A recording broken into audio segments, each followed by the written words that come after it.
जेवढा हेअरफॉल माझा after delivery नाही झाला तेवढा हेअरफॉल आत्ता होतोय.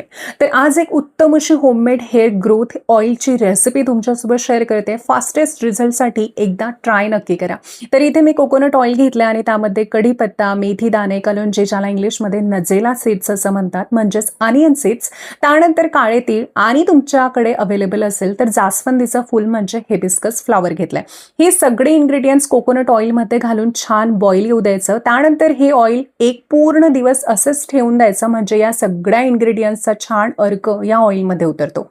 नेक्स्ट डे हे ऑइल एका एअरटाईट जारमध्ये स्टोअर करून ठेवायचं. अनियन सीड्स यामुळे असल्यामुळे ना उग्र असा स्मेल येतो, तर त्यामुळे तुम्हाला आवडत नसेल तर कुठलाही सुगंधी ऑइल तुम्ही यामध्ये ऍड करू शकता. माझ्याकडे पॅराशूटचं हे रोजमेरी ऑइल होतं, तर याचा सुगंध खूप छान आहे म्हणून मी ते यामध्ये ऍड केलंय. तुम्ही कॅम्फूर ऑइल सुद्धा ऍड करू शकता.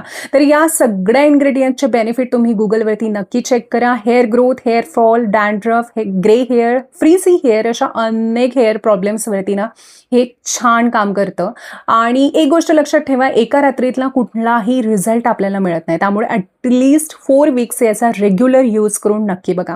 तर आज ना इथे आईने माझी आणि मिस्टूची सुद्धा छान चंपे केली आणि त्यानंतर झोप सुद्धा खूपच छान लागते. तुम्ही एकदा नक्की ट्राय करून बघा, तुम्हाला नक्की छान असं फील होईल. बाहेर जाऊन बघते तर काय पुन्हा धो धो असा पाऊस सुरू झालेला.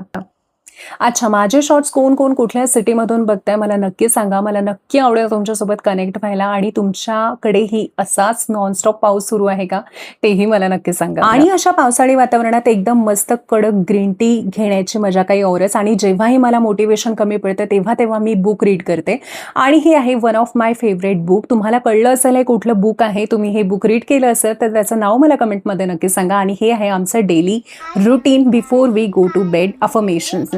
I am strong. I can do anything. Thank you, God, for giving me everything.